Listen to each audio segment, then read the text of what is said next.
PLT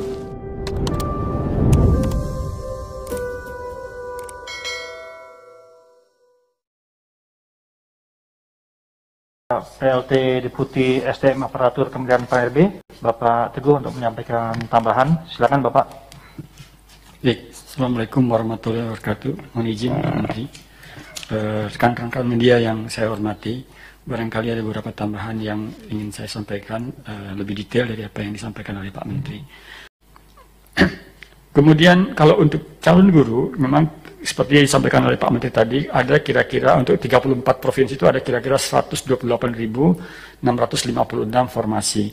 Kemudian untuk kabupaten kota, sekitar ada 504 pemerintah kabupaten kota yang mengusulkan, ada sekitar 418.370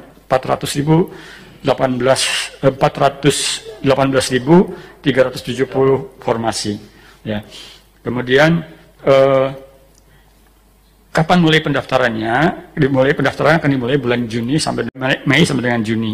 Jadi nanti dilakukan seleksi tahap 1 itu di bulan Agustus. Kemudian setelah itu kita ingin nanti setelah seleksi yang mereka yang lulus langsung diproses ya, diumumkan, kemudian dilakukan pemberkasan dan penetapan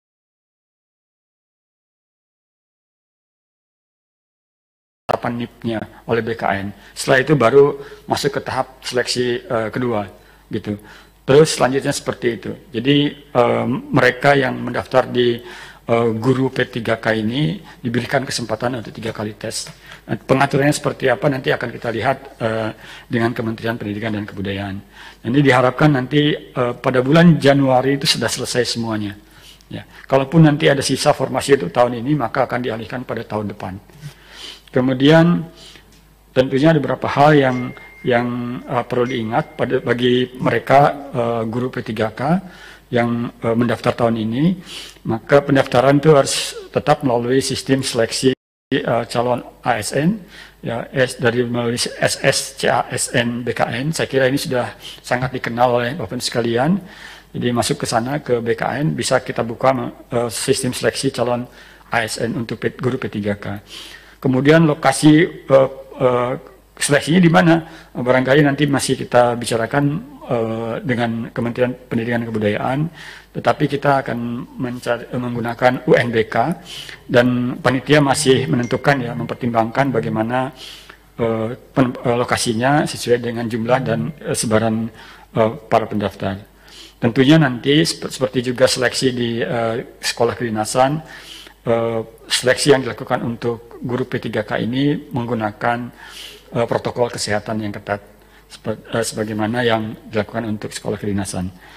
Kemudian tentunya untuk pendaftaran ini beberapa hal yang perlu dipersiapkan ya para calon pendaftar, itu pas foto, KTP, kartu keluarga, ijazah dan persyaratan lain yang memang diperlukan. Kemudian hal-hal lain adalah yang perlu dilakukan oleh kementerian atau instansi yang membuka pendaftaran ini.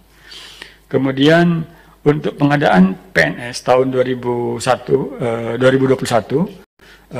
dan P3K non guru ini kalau kita lihat dari sisi kebutuhan atau formasinya ada 56 kementerian lembaga yang membuka formasi atau kebutuhannya berjumlah sekitar 61.129 formasi. Untuk 30 pemerintah provinsi, artinya ada 4 pemerintah provinsi yang tidak mengajukan, jumlahnya sekitar 10.787 formasi. Kemudian ada 435 pemerintah kabupaten kota, jumlahnya sekitar 94.990 formasi.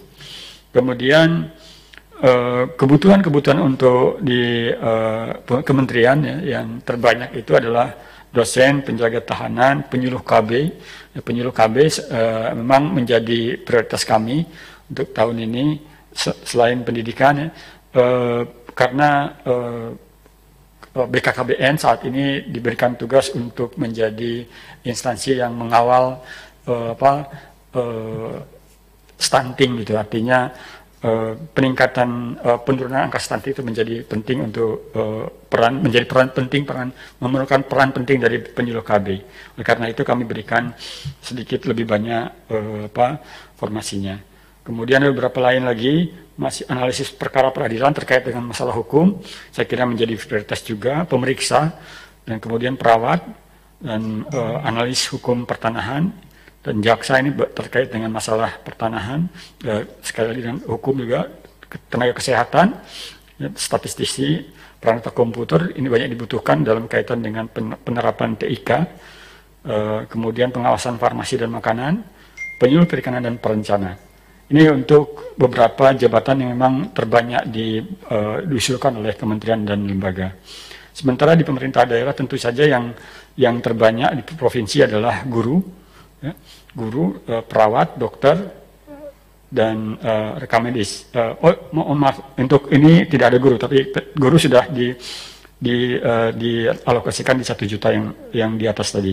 Untuk ini adalah yang terbanyak adalah tenaga kesehatan, ini adalah perawat, dokter, asisten apoteker, perekam medis, dan apoteker. Kemudian untuk jenis teknisnya, kembali perangkat komputer, karena memang kebutuhan kita dalam kaitan dengan TIK, kemudian polisi kehutanan, pengawas benih tanaman, pengelola keuangan, dan pengelola pengadaan barang dan jasa.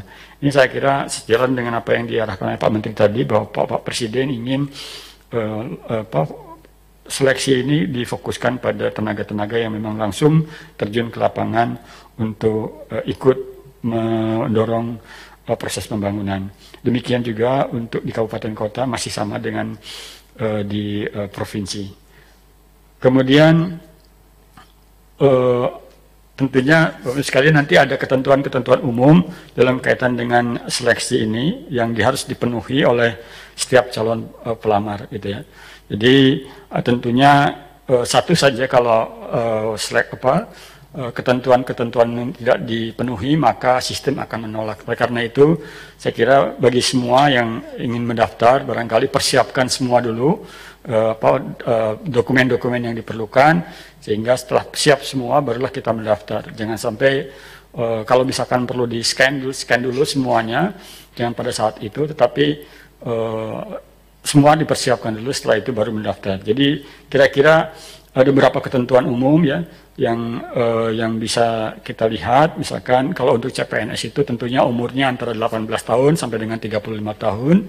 Perlu dilihat lagi kalau Bapak sekalian di atas usia 35 tahun, tentunya nanti harus cari formasi yang dapat diisi oleh P3K. Kemudian untuk jabatan dokter, kecuali jabatan dokter ya, usianya paling tinggi adalah 40 tahun ya, dokter umum, dokter dan dokter gigi, kualifikasi pendidikan dokter spesialis ya. Kemudian dokter pendidik klinis dan dokter peneliti perekayasa dengan kualifikasi strata 3 atau dokter. Dan yang lainnya saya kira banyak yang perlu kita perhatikan terkait dengan ketentuan-ketentuan umum.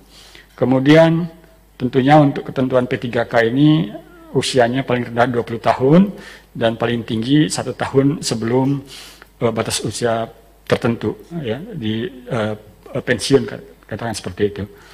Kemudian dan persyaratan-persyaratan lain saya kira yang bisa Bapak sekalian nanti lihat di ketentuan umum P3K. Pada tahun ini juga kita masih membuka formasi khusus ya. Formasi khusus ini terkait dengan lulusan putra-putri terbaik, lulusan terbaik yang memperoleh cum laude ya, dari perguruan tinggi dengan akreditasi A. Tentunya kita mencari orang-orang yang terbaik itu, dan kemudian untuk pusat ya, kemudian penyandang disabilitas sesuai dengan undang-undang kita harus menerima sekitar 2% dari formasi. Kemudian diaspora, ini juga tergantung nanti masing-masing instansi apakah memang memerlukan diaspora. Kemudian putra-putri Papua dan Papua Barat, saya kira ini setiap tahun kita buka untuk mereka. Jadi setiap instansi pemerintah juga diminta untuk membuka formasi khusus ini untuk orang-orang Papua dan Papua Barat. Kemudian formasi lain yang khusus yang kita tentukan kemudian sesuai dengan nilai strategis kebutuhan itu. Untuk daerah tentunya sama ya. Cum laude, formasi khusus untuk cum laude, kemudian penyandang disabilitas minimal 2% dan diaspora. Kemudian ada beberapa hal saya kira yang terkait dalam kaitan dengan disabilitas. Memang saya katakan tadi kita memenuhi aturan bahwa 2% dari formasi itu harus diisi oleh penyandang disabilitas. Namun demikian, Bapak sekalian, untuk mengantisipasi kalau saja tidak ada yang mengisi formasi itu, maka formasi ini setelah nanti setelah nanti diumumkan tidak dapat diisi, maka bisa dilakukan optimalisasi. Artinya bisa diisi oleh mereka yang di luar dari formasi khusus ini. Kira-kira kapan akan dimulainya? Kira-kira pendaftaran akan dimulai pada bulan Mei sampai dengan Juni, sama dengan pendaftaran untuk P3K Guru. Kemudian seleksinya akan dilakukan pada bulan Juli sampai dengan Oktober, karena banyak sekali tahun lalu kita memperoleh sekitar 4 juta pelamar, ya, dan proses seleksinya juga dilakukan cukup lama. Kemudian nanti pengumumannya akan dilakukan pada bulan November, dan tentunya setelah pengumuman ini nanti akan dilakukan pemberkasan dan penetapan NIP-nya. Dan tentunya nanti bagaimana lokasinya, saya kira nanti seperti tahun lalu kita juga sudah menerapkan lokasi di 34 kantor regional BKN, ya, di UPT-nya juga, dan mungkin kalau misalkan dilakukan di lokasi-lokasi lain juga barangkali kita bisa rancang demikian rupa. Seperti juga tahun lalu, maka tahun ini seleksi harus dilakukan dengan protokol kesehatan yang betul-betul ketat. Ya, kami nanti akan selalu diskusi dengan Kementerian Kesehatan dan BNPB terkait dengan masalah protokol kesehatan ini. Tentunya kerjasama ini juga kita lakukan dengan pemerintah daerah dan instansi-instansi lain yang memiliki keterkaitan dengan hal ini. Yang pertama, tanggal 9 ini adalah tanggal dimulainya pendaftaran untuk sekolah kedinasan, dan akan dimulai nanti sampai dengan akhir bulan Mei ini, akhir bulan ini. Kalau kita lihat dari sisi formasinya, ada beberapa 8 sekolah kedinasan, 8 kementerian lembaga yang membuka sekolah kedinasan. Untuk Politeknik Keuangan pada tahun ini membuka sekitar 275 formasi. Kemudian untuk Kementerian Dalam Negeri atau Institut Pemerintahan Dalam Negeri IPDN akan membuka sekitar 1.164 formasi. Kemudian untuk Sekolah Tinggi Intelijen Negara yang dikelola oleh BIN membuka sekitar 250 formasi. Dan BSSN, Politeknik Cyber dan Sandi Negara itu membuka sekitar 100 formasi. Kemudian untuk Politeknik Statistika atau STIS yang dikelola oleh BPS membuka 600 formasi, dan Kementerian Hukum dan HAM ada Poltekip dan Poltekim itu ada 600 formasi. Kemudian Kemenhub ada 21 sekolah kedinasan di Kemenhub ini, karena banyak sekali maka jumlah formasinya pun cukup banyak, yaitu 3.210 formasi. Dan terakhir adalah Sekolah Tinggi Meteorologi dan Klimatologi dan Geofisika yang dikelola oleh BMKG berjumlah sekitar 265 formasi. Nah, kalau kita lihat dari sisi formasi yang dibuka untuk 21 sekolah kedinasan di Kementerian Perhubungan itu antara lain adalah Politeknik Transportasi Darat Indonesia, kemudian Politeknik Perkeretaapian Indonesia di Madiun, dan seterusnya sampai Politeknik Penerbangan Palembang. Jadi ada 21 sekolah kedinasan.